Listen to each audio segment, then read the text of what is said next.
Hello, hello everybody. My name is Astro.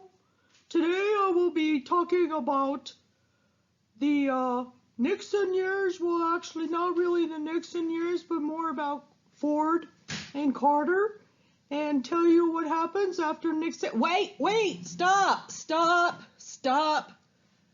What are you doing? I thought I'd get the lecture.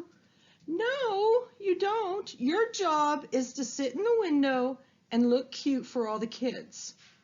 Bye.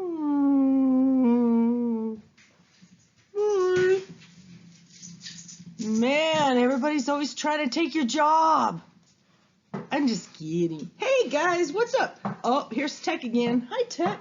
Penny's here too, but Tech gets jealous every time Penny's like trying to come over here and get hugs and stuff. Come here, Penny. Come to the other side, Penny. Come here. You saw Tech last time. This is Penny. Can you see Penny? Say hi, Penny. Oh, big yawn. That's my Tech. That's my true red Aussie. She's my baby girl. Penny, can mommy have kissies? Mommy have kissies? I can't reach. Okay. That's all right. Hopefully you were able to see her. Anyway, hey, welcome. All right. Welcome to part 2 of the first chapter of New National Direction. We're going to talk about Carter today. We're going to talk about Ford before Carter and Tech. Hello. I know she loves me. Yeah. So I told you the story about when I got her. I was at the Y by the pool side on the inside, and they have glass doors, and on the outside there's some grass. And all of a sudden there were all these women looking out and going, oh, and I walked over there, and there was a 16-week-old solid black doggy that I didn't realize was a Great Dane. And of all the people in the room, it looked at me and went, wag, wag, wag, wag, wag, wag, wag, wag, wag, wag, wag, wag. And I was like, oh, yeah, you found me. So brought her home, put a red collar on her, named her Tech. Isn't that cool? All right, so there's the story about Tech. I'll tell you the story about Penny another time. So if you remember where we left off, we were talking about Nixon and how Nixon got caught not by breaking into the Watergate, not by telling people to break into the Watergate complex, but because he found out about it and he covered it up and he lied about it and had all this evidence on these tapes that he had all over the White House. Remember, Nixon was a little bit on the paranoid side. Yeah, he thought everybody was out to get him, and he didn't really trust anybody, so he had all the rooms bugged. And of course people are going to talk about what's going on, and so he found out about it. Well, he was ordered to give those tapes over. He said, no, I declare executive privilege. I don't have to give those over to you because some things the president just has to do that should not be made public. And the court said, yeah, right. So he had to hand them over. He knew it was going to bring him down. House was just about to impeach him, so what does he do? He resigns. Okay, so his vice president at the time is Gerald R. Ford, and let's see what Gerald Ford's going to do. So you have Gerald Ford, who's going to be the next president. Let's see. And then right after him, James E. or Jimmy Carter will become the 39th president. And Ford's not president very long. And we're going to find out why. So we have the economic crisis of the 70s. Of course, we had the big, I'm going to try not to say so many times. I already recorded this once. I re-listened to it. And I bet if I had a nickel for every time I said I'd be like, I'd be rich. So I'm going to try not to say that. I did not do that on purpose. After World War II, America prospered. We are having businesses. Remember, the same thing happened after World War I. We went into the Roaring 20s and people were buying things like crazy and spending money they didn't have, and credit became a thing. And now people are home from World War II. People are spending money like crazy. They're trying to get back to normal. We've got the baby boom, etc., etc. we're going to see some troubles because of this spending. We're going to see in the 1960s, what's going to contribute to that is President Johnson. Remember, he increased deficit spending. Deficit spending means spending money basically that you don't have. Also his Great Society program, all those programs he put in place, that little arch that I drew for you, and I did it during the last presentation, that I used to always draw on the board. You have your Republicans on one side, your Democrats on the other. The little arch, the Great Society, lots of programs, but guess what? He wanted to do it without raising taxes. Oh, I don't know if it's going to work. So it's going to hurt America's prosperity a whole lot in the 1970s. This is going to cause inflation. What inflation means is just the value of your money is not as valuable anymore as it was. The value goes down, okay? So oil prices are also rising. We're depending on the Arab nations. And then there's a war that breaks out between Israel and Arab neighbors. It's after Arab members organized the Organization of Petroleum Exporting Countries, or OPEC. You can call it OPEC. You might have heard that before. So Arab members that are part of OPEC are going to say, you know what? If you're going to support Israel in any way, form, or fashion, then we're not going to trade with you. That's called an embargo. An embargo is a ban on trade. This is going to cause a big problem. This is going to cause a shortage of gas in the United States. This was a big thing, and I remember it. My dad, his job after he retired from the music business, he was general manager of Chevron stations all over Los Angeles, some in Hollywood, more recently in Santa Monica. And I can remember him coming home and saying there were lines of cars backed up all the way around the block just for people waiting to get gas. Why? I'm glad you asked. Because if your license plate ended in an even number, you could buy gas on an even day. 2, 4, 6, 8. Any day that ended in an even number, you can buy gas if your license plate ended in an even number. If your license plate ended in an odd number, you could only buy gas on odd days. 1, 3, 5, you get the point. So if you have a car that's really low on gas and your license plate ends in a 4, an even number, and it's the 30th and you didn't get gas that day, guess what? You've got 2 days you have to go through before you can get gas if it's a 31-day month. That's serious.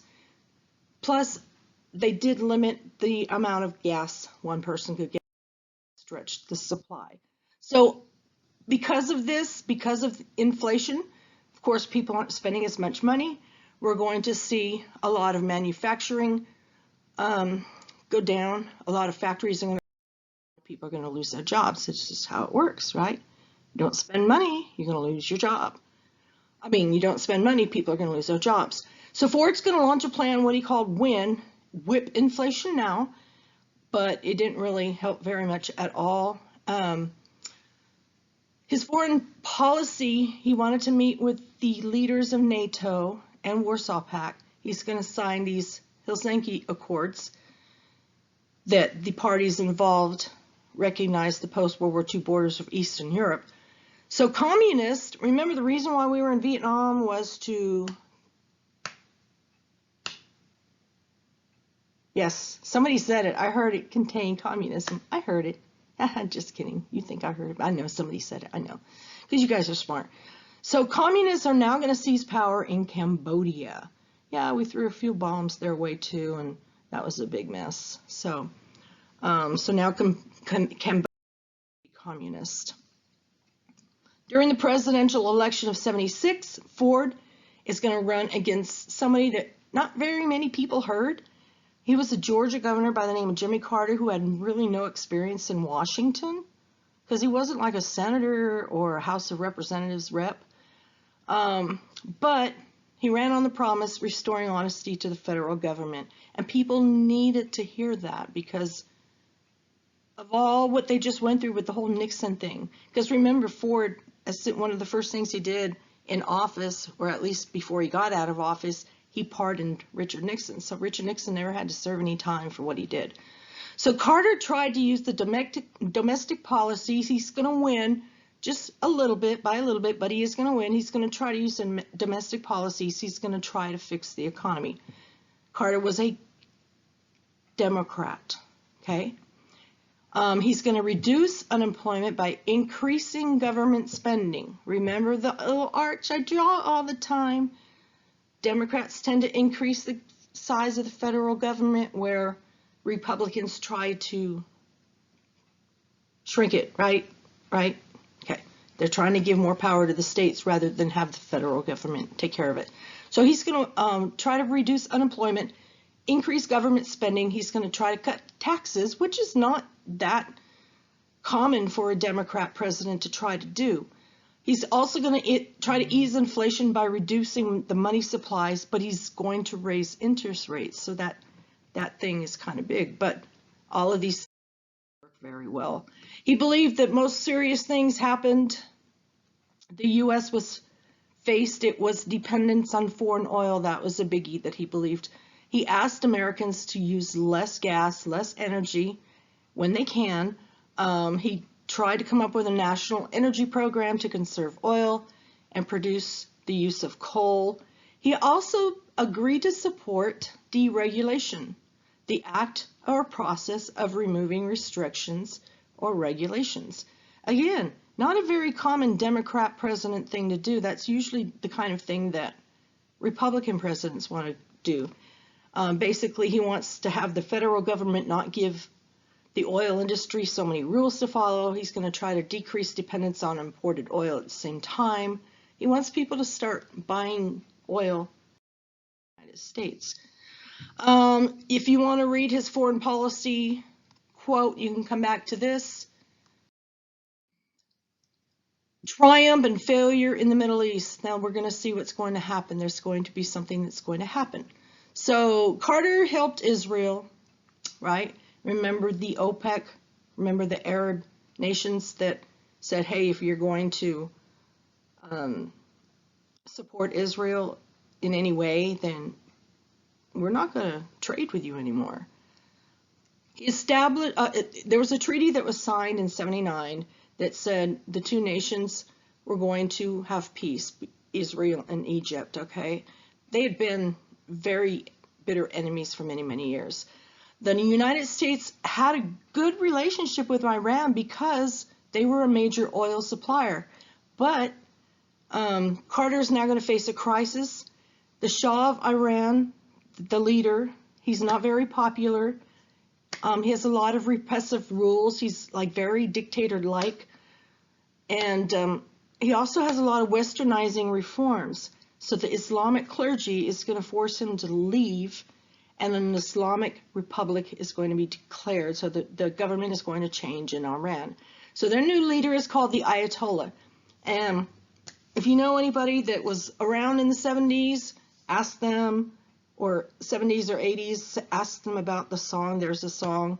And if we were in the classroom, you know how I always play music from the periods that we're studying.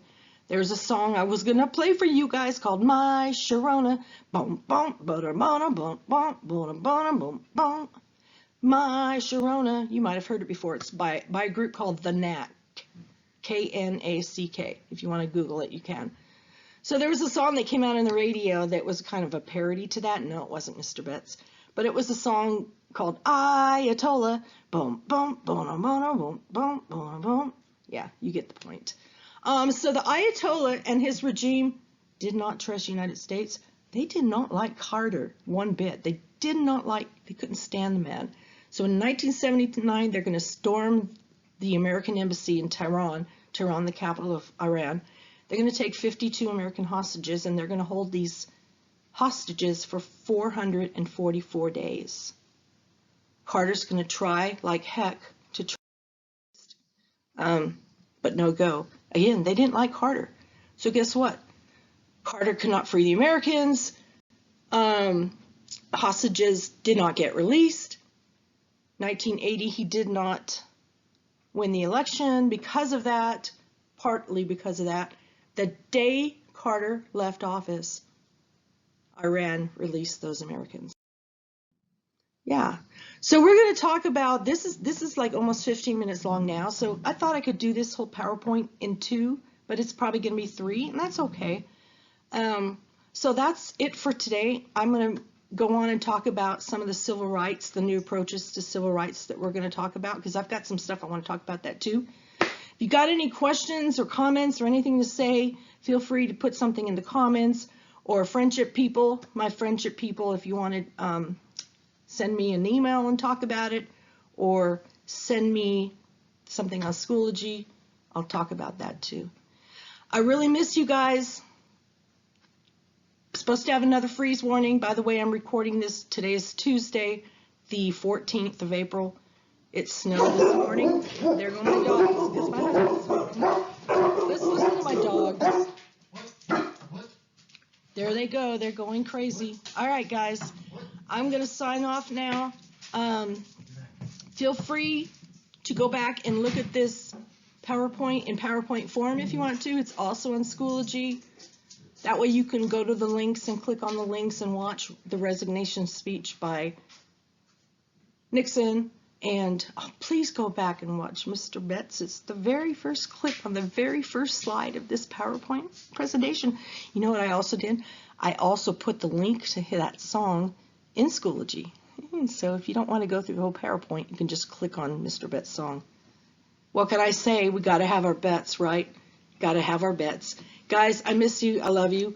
I will talk to you soon.